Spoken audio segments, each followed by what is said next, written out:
now world business news. Rating agency Moody's has put the US AAA rating on review for a possible downgrade. Talks to raise the country's $14.3 trillion debt limit have stalled, adding to concern that political gridlock will lead to default, Moody's said. Already in June, Moody's warned that it would cut the US 94-year-old AAA rating if lawmakers do not make a substantial progress in their budget talks by mid-July. Meanwhile, over in Europe, the EU Commission said that Moody's downgrade of Ireland to junk status on Wednesday was incomprehensible. It came just a few days after Moody's also downgraded Portugal. A spokesperson called yesterday's downgrade of Ireland questionable and said the country was on the right track to cut its budget deficit. There is, of course, much hard work that lies ahead, and clearly there can be no room for complacency. But Ireland is now, that is our view, on the right track. And to talk more about these issues, we're now joined by Bruce Powers, Head of Research at Trust Securities. Good to have you today. Hi. How likely is it that the U.S. will not raise its debt ceiling? How likely is a default? Well, I think it's pretty likely that they will raise it within time, because the ramifications for the U.S. and the world economy are just too great. Another interesting thing that happened is that Moody's also put Fannie Mae, Freddie Mac, and two other agencies on credit watch for a possible downgrade. Now, these are government-controlled entities, and they are funding most of the mortgages in the U.S., so this is a pretty significant development as well. China has most of the largest holding of U.S. debt, and they've been cutting back on their holdings over recent months. It's likely that they will continue to look to lower the risk in the U.S., even if there isn't a default in August.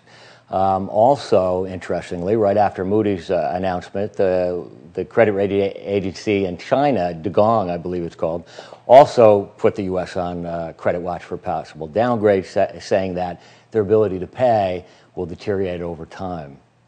Let's look at last week's news. Moody's is in the newspaper a lot these days. Last week they downgraded Portugal just when the Greek issue looked a bit more resolved, and then Ireland.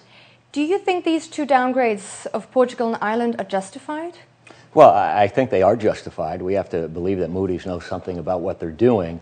I think that, when you don't take care of the debt problems effectively in the beginning, they come back to bite you. And so that's what we have happening now as the situation has deteriorated. Now, remember, the rating agencies are designed to protect investors, not governments. And remember all the flack they got during the financial crisis. And now I'm sure they're trying to be a little more diligent in their rating changes. We also have politics starting to play a bigger role in the U.S. and in Europe. If the situation continues to deteriorate over time, that political divides will grow, making a resolution even more difficult as time goes on. Thanks for coming in today. Thanks for your insights. Bruce Powers. The Europe saga is not limited to Greece, Ireland and Portugal. Now also Italy is in the spotlight. However, a fast move by Italy's government and opposition to speed up parliamentary approval of a very unpopular €40 billion austerity budget helped ease market tensions. Economy Minister Giulio Tremonti said the government's 4-year austerity package would be approved by Friday, tomorrow. Despite fears that Italy could be the next Eurozone member to need a bailout, analysts say Italy is in much better financial health than many of its European neighbors. There might in fact be a third round of quantitative easing in the United States that sent the dollar lower and the Japanese yen higher. Fed Chief Ben Bernanke said in his semi-annual speech to lawmakers the U.S. Central Bank was ready to ease monetary policy further if U.S. economic growth slows even further. That caused the dollar to tumble, especially against the Japanese yen. However, the yen pared some of its gains, sparking speculation that the Japanese Central Bank could have intervened. Because in recent days, Japanese officials stepped up warnings against the yen's rise as a strong currency hurts the already weakened export sector.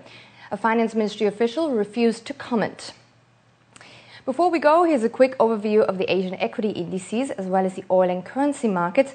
And watch out for that gold price. It reached an all-time high today at $1,590 an ounce.